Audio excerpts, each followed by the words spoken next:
Attention for a few moments, please. In a few minutes here we'll be underway.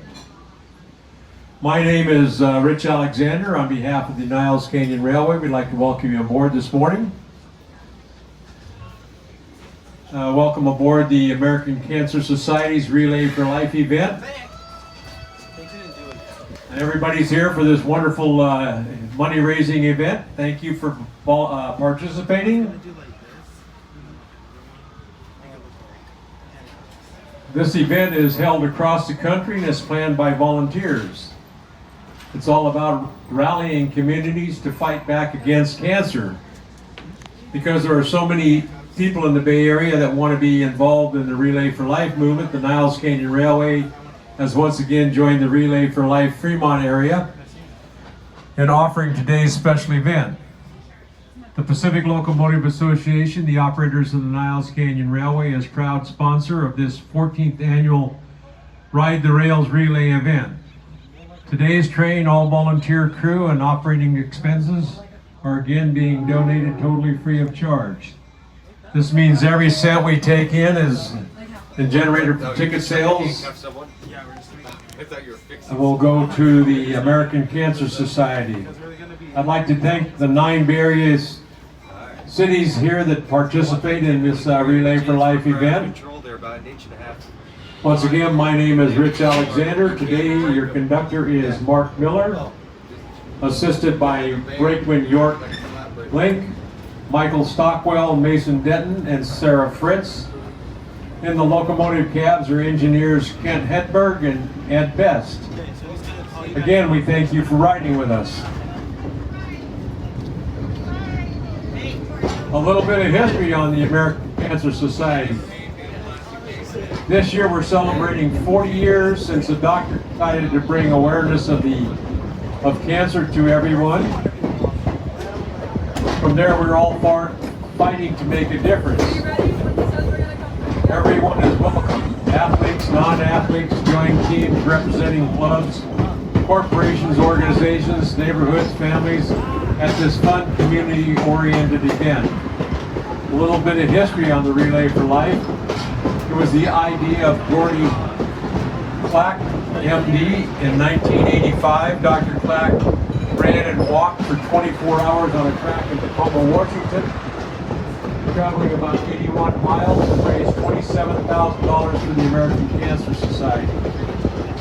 From there, the Relay for Life was born. It is now held nationwide in more than 6,000 communities in 35 countries and on 6 continents. The money raised helps support the American Cancer Society's programs in research, education, advocacy, and services. Locally, statewide, and nationally in 2024, the Relay, with just volunteers, raised over $68 million in the U.S. alone. There's one event called the Survivors Lap, where the cancer survivors from around the community are invited to take a victory lap and be cheered on by fellow participants. This is a true celebration of the courageous battle. Luminary. Luminary is a candlelight powered, battery-powered candlelight ceremony that pays tribute to those who have been affected by cancer. Luminaries are purchased in honor of those who have survived their battle with cancer and for those still fighting it in memory of those who have courageously battled this disease but lost. The luminaries are kept burning throughout the night, representing the healing powers of the community. It's an important fundraising event to find a cure.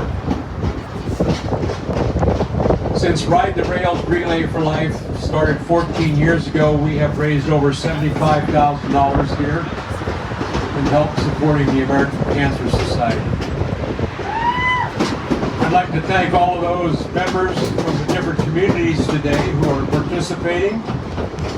This is a wonderful event. Also, just before we left the station, I noticed a couple of desperados were boarding the train. I believe they're going to be making their way through the train in a mock train robbery. So they will be asking for donations. So dig deep into your pockets. Every penny that they raise goes to the American Cancer Society to help fight this terrible disease that we're all joined together to try to accomplish a cure for.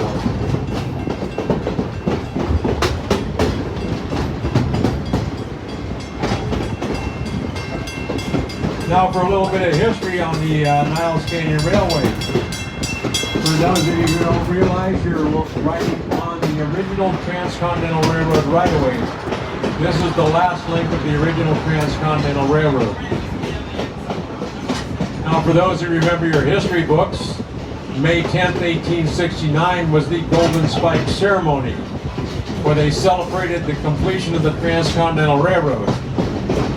What they don't tell you in the history books is that was false. In 1862, President Lincoln signed the Railroad Act that said to build, authorize the building of the Transcontinental Railroad from the Atlantic Ocean to the Pacific Ocean. On May 10, 1869, the track stopped in Sacramento, California. Now, I'm not sure which map those guys are looking at, but to my knowledge, Sacramento's never been on the Pacific coast. But the four railroad barons of the Central Pacific Railroad convinced Congress to pay them because they convinced them that they could reach the Pacific coast by steamboat on the Sacramento River from Sacramento to the San Francisco Bay Area.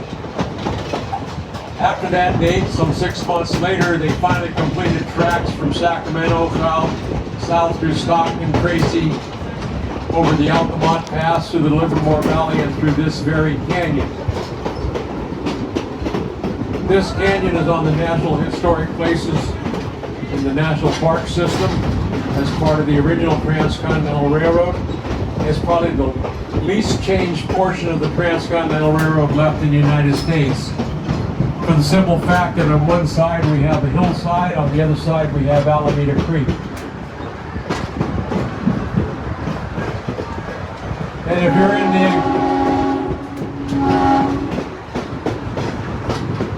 in the enclosed car, our desperados are making their way through.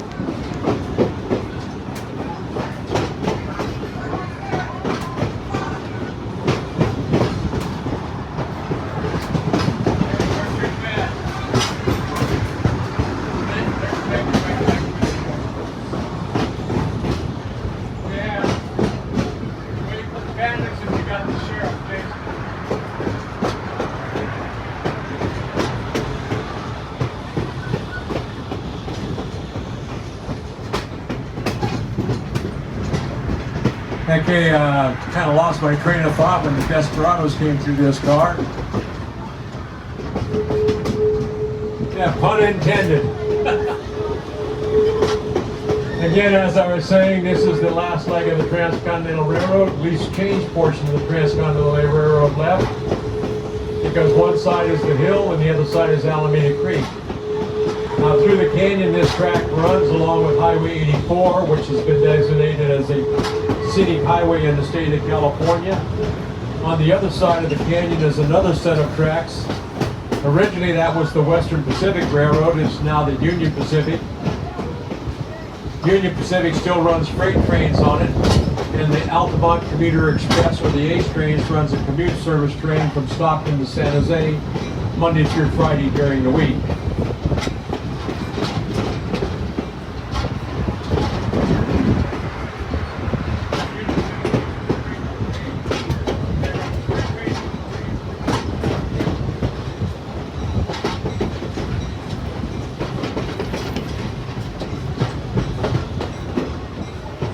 We're currently coming into our right side.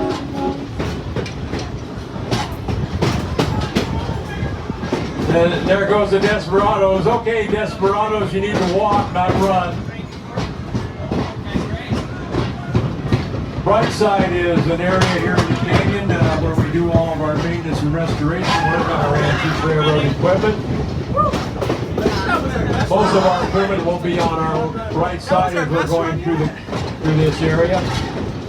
Brightside was also a popular resort area here in the canyon. At one time there was baseball diamond, horseshoe pits, swimming in the canyon, creek across the highway. There was a dance hall and a lodge up on the hillside. And if you were lucky enough, you could have a weekend cabin or, well, really well, you could have a summer lodge home where you could spend the entire summer out here. In the late 1800s, early 1900s, the railroads were running about 40 passenger trains a day into the canyon on the weekends, delivering picnickers to different resorts there in the canyon. And on Fridays and Mondays, lots of people would take the train out here for spending the weekend. On Monday, would take it back into the Bay Area for their jobs. As we exit the canyon, or exit Brightside on our railroad, our highway crossing up here, pay attention to the railroad crossing signals. These are known as wigwags. This is one of the few places left in the country where this type of signal is still in use. The only reason we can get away with it is a private crossing. The official terminology for these type of signals is mechanical flagman. Prior to the invention of the automatic signaling system, at a railroad crossing there used to be a shack with an actual live person in it with a flag. When a train would come along, they would stand in the middle of the road with waving the flag to stop traffic. Once the train passed, they would go back into their shack until the next one came. Hence the name mechanical flagman for the automatic system. Now this automatic signaling system has progressed over the years to what we currently have today, where crossing gates come down and actually block the roadway.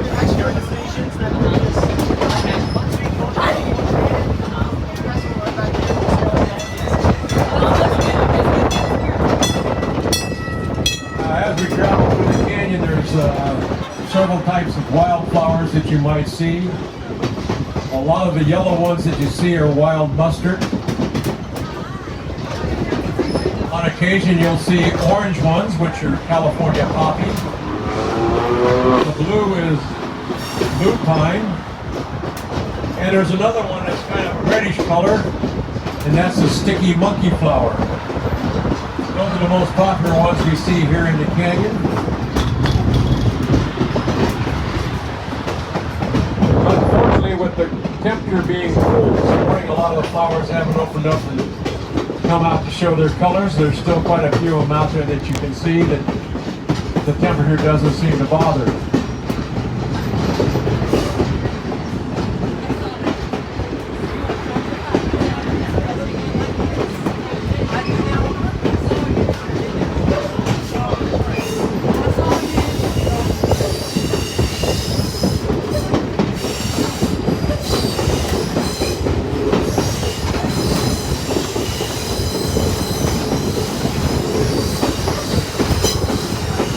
I always like to tell people that I can name all the different trees here in the canyon.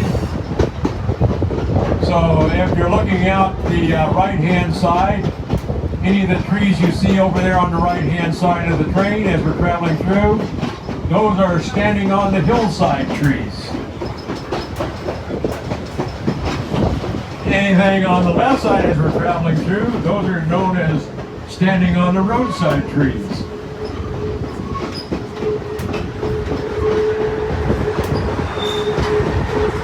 Across the highway, those are standing alongside the creekside trees.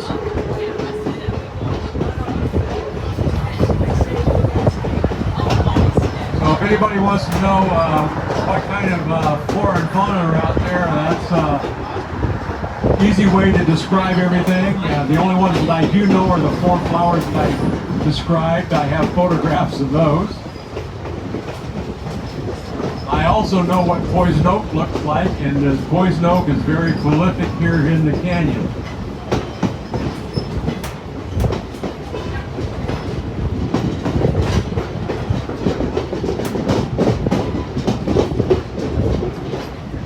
Now we've just come around a big hillside there that was known as the Big Curve. Originally the tracks were supposed to go through that hillside through a tunnel.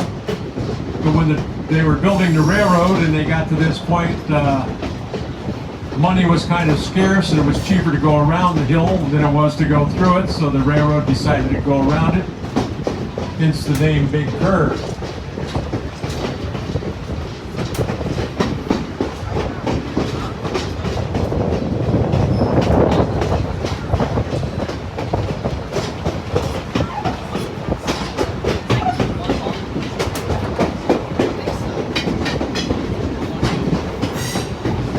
If you look across the canyon, you can see the Union Pacific Railroad tracks over there.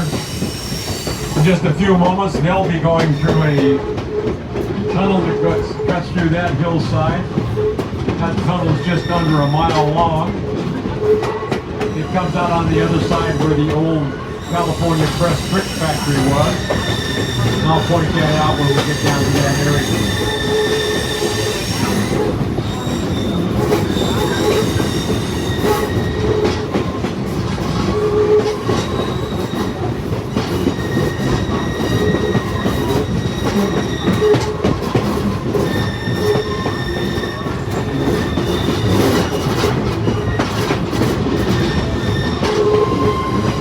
Now, as we travel through the canyon, you'll notice signs alongside the right-of-way. We just passed one that said Bighorn. There were several station stops here in the canyon. They were either for a farm or a resort or picnic area here in the canyon. As I was saying, back in the late 1800s, early 1900s, this was a popular picnic and resort area. Right side was one of the largest ones in the canyon. It got its name from the fact that it was one of the whitest spots in the canyon and bright all the time, hence the name Bright Side.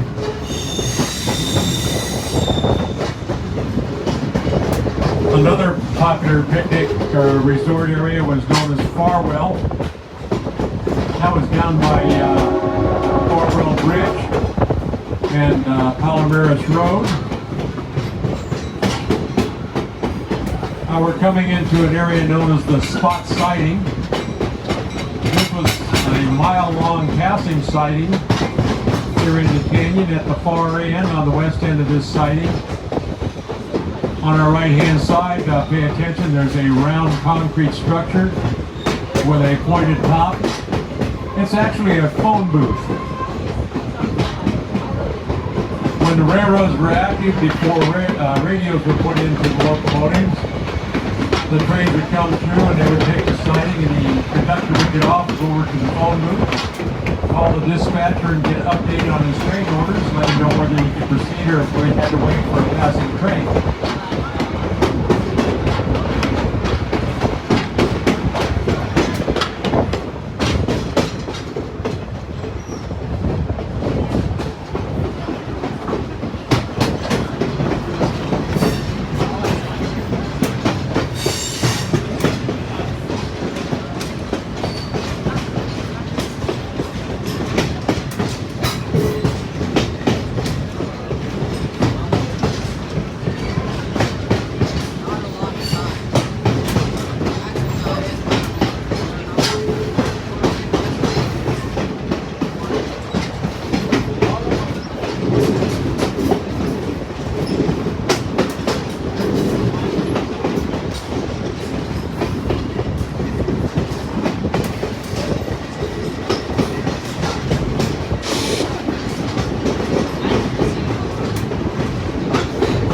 All right, I'd like to make an announcement here.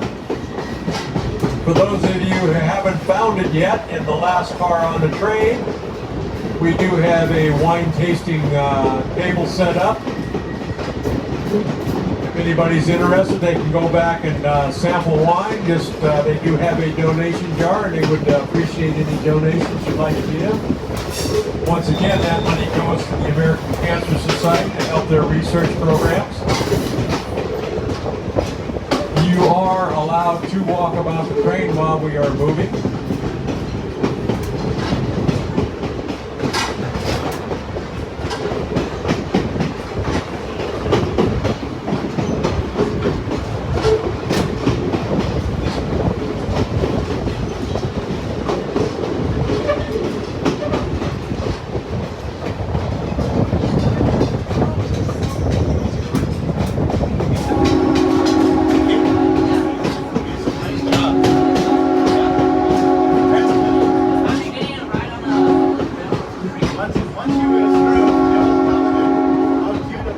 If you were paying attention, you just heard the locomotive give a warning signal. 2 longs is short and long on the horn.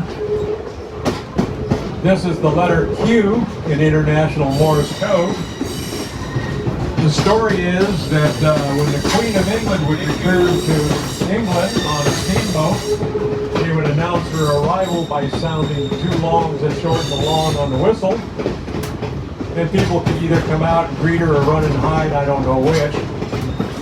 But when England was one of the most powerful countries in the world, 100 or so years ago, they were colonizing different locations and helped build railroads around the world. This ended up being a universal warning signal for all trains worldwide. We're currently going across the Farwell Bridge. This bridge was originally a 480-foot long wooden howe truss bridge that was covered. It was replaced in 1896 by a current steel structure. Once we cross over the bridge, on our left-hand side, there's some remnants of the old Western Union telegraph system. There's several poles along this portion of the right-of-way. On this side. Pay attention, every now and then you'll spot a square telegraph pole. These square telegraph poles were put in the 1860s. They're the original telegraph poles put in by Western Union Telegraph Company. They are solid redwood from first cut growth trees out of the Santa Cruz Mountains.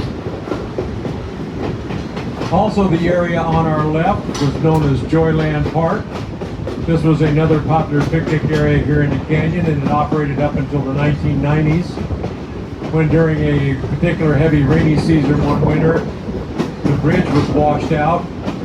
It was too costly to replace, so they shut the picnic grounds down, and Mother Nature has basically taken it over again, and you cannot tell that it ever was a picnic ground.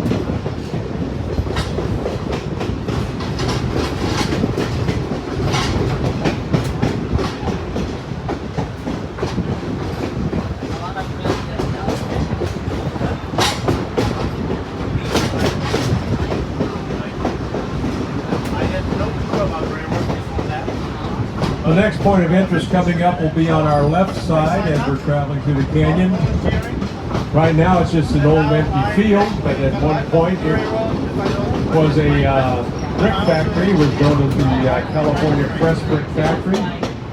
It opened in 1904. They manufactured clay brick. Clay was mined from the hillside. A lot of the clay brick that were manufactured there were shipped to San Francisco after the 1906 earthquake to help rebuild San Francisco.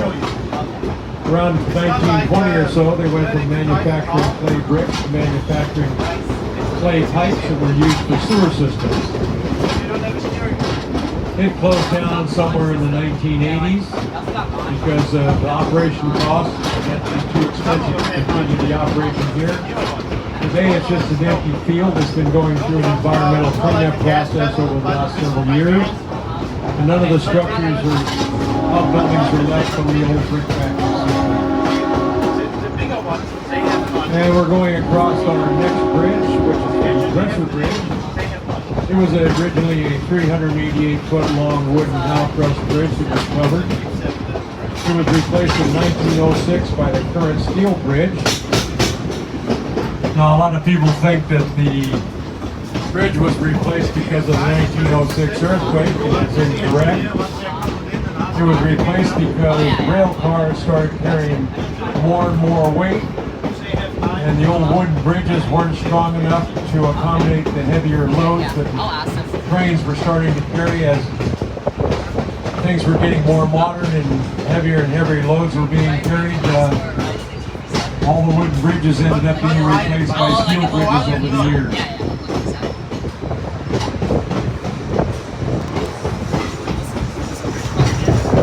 Now, if you look off to the left, you'll see 4 palm trees. There's 3 taller ones and a shorter one.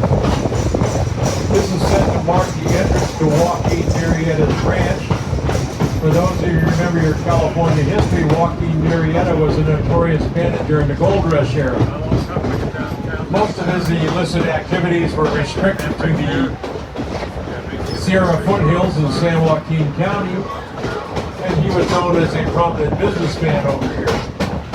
He would go over there and steal cattle and horses along the Sierra foothills and then bring them back over here where he was a prominent rancher and businessman.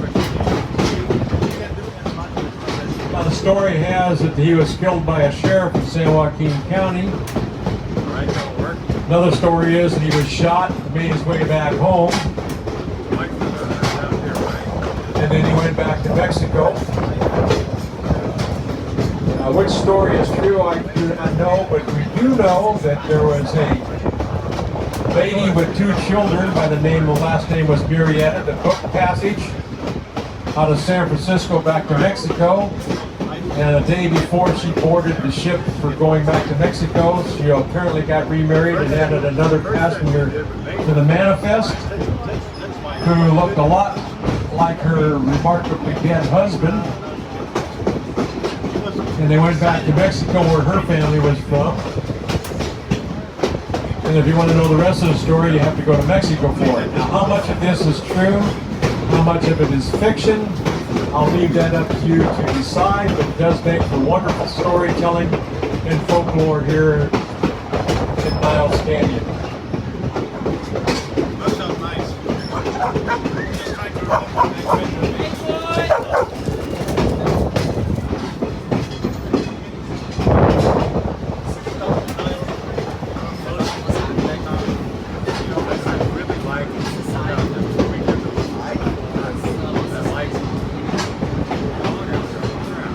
He was there before. He actually, after the first time I said it, he was sending some sites. As soon as the train came by, he went into the middle of the track.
Well, you've probably noticed that we're coming into civilization again. This area here is known as Vallejo's Mill, or was known as Vallejo's Mill. Jose Vallejo, a grant of some 17,000 acres, reached north and west of the mission San Jose. It was in this area established 2 grain mills closer to Mission Boulevard. The foundation of one of those grain mills is still present there.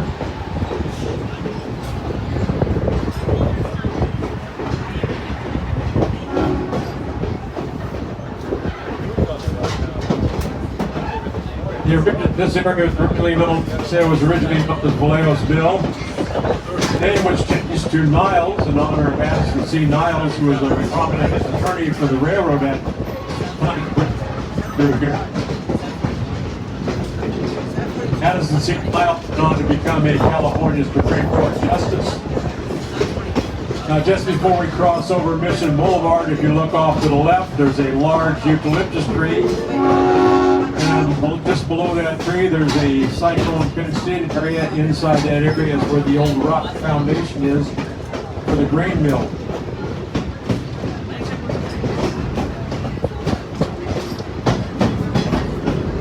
Now, for those of you who don't know, Niles is a district in Fremont. Fremont was made up of 5 districts and incorporated in 1956. The other districts were Mission, San Jose, Centerville, Irvington, and Warm Springs. Niles is kind of unique because it's separated from the other 4 districts by Alameda Creek. So Niles has kind of maintained its small town charm over the years. I can tell you that the downtown Niles district looks pretty much the way it did 60 years ago when I was in high school. It hasn't changed much over the years.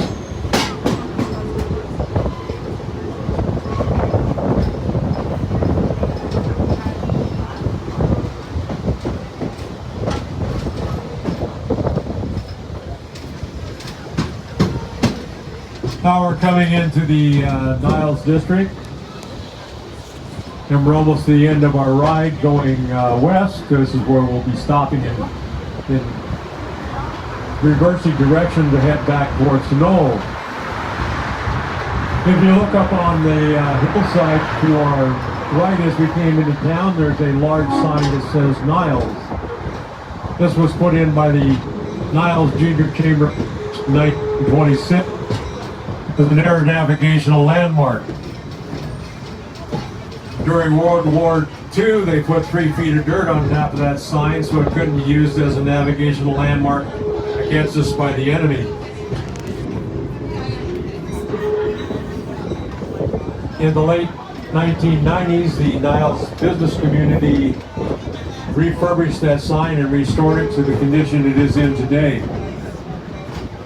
Niles was also the home of S&A Movie Studios.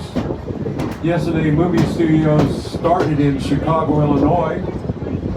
They were making westerns, silent films. And one of the owners said, hey, if we're making westerns, we should be in the West. So he gathered up the film crew and came out west, landed here in Niles, and they made some 385 silent films between 1912 and 1914, right here in the Niles area and in Niles Canyon. That's with such famous actors as Ron Billy Anderson, Mary Pickford, William Hart, Buster Crabbe, and probably the most famous of all, Charlie Chaplin. The movie The Tramp was filmed here in the Niles area and in Niles Canyon. His famous tramp walk at the end of the film was filmed in the canyon. It's said to have been filmed 1.8 miles into the canyon from Mission Boulevard. The Moopy Museum is opened from time to time in downtown Niles, and they do show silent films on the weekends. You can check website, just Google them, and you get more information.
coming to watch. Come on over. Bring your wine.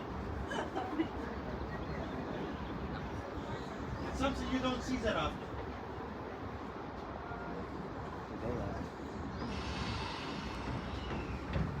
So the locomotive is going to hit us, right? They will hit us so that they can couple in. Yes. Okay. Okay? The younger kids go in the front, the taller kids go in the back. Good. And there will be enough room for you to still be in front. Just let one row in front of you. Just watch the knee height.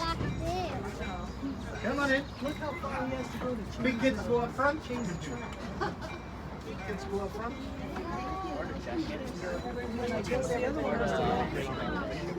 Find a good spot.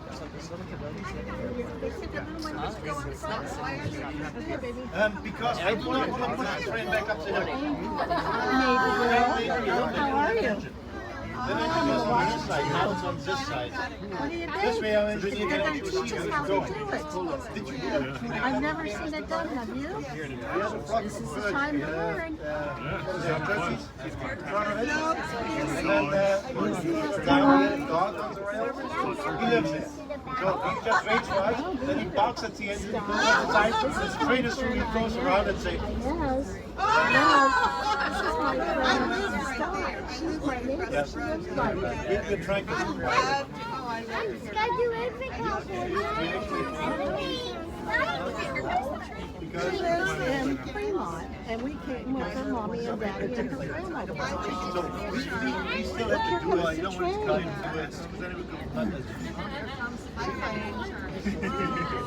Wow. Funny when they go on vacation, my kids So love how is she to going to connect go us? to What do you hotel, think? sometimes they tell us, you know, rain right next to it. Slowing him down. That means to slow down. His arm means slow down. Wow. We lived out in the country, and the first night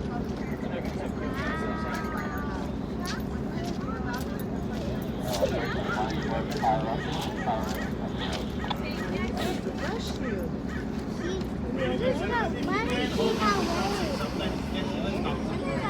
Watch out, comes. Look, it's going backwards and it's got to connect to this.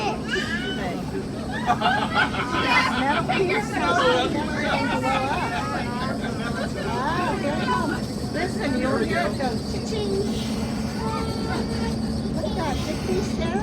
There's a piece underneath here and they're going to connect together. You feel it? You just did it. Wow. Oh, that was a big Don't one. let go yet, one more time. One more time, hold on. One more time, hold on. Hold on if you want. Hold on, everybody. Uh-oh, he's doing it again. Watch. One more time, hold on. You can breathe now. He's connecting something down there for us to make sure it's okay. And He's moving it.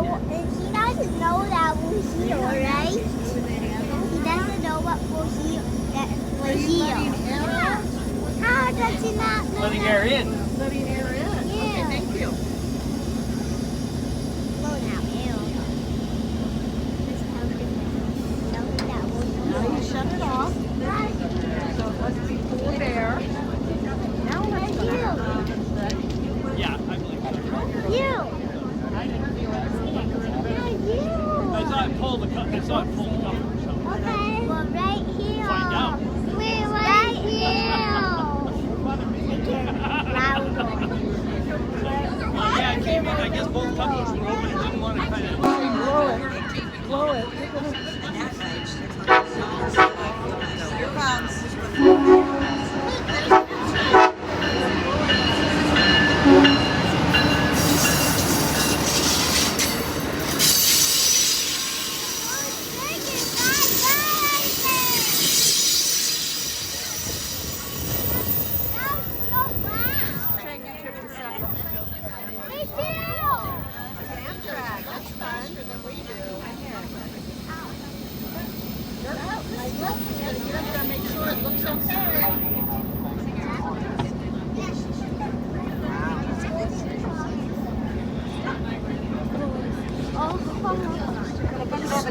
over here. Oh, the cacti.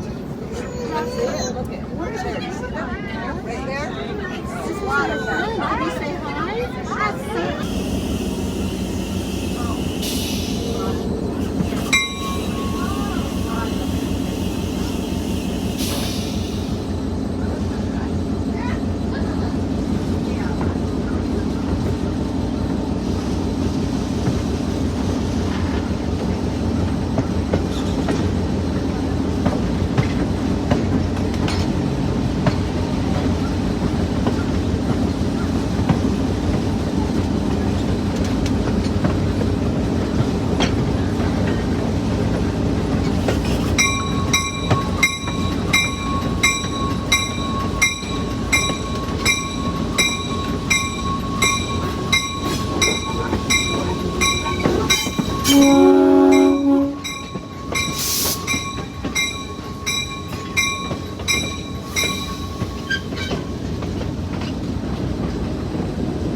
I can put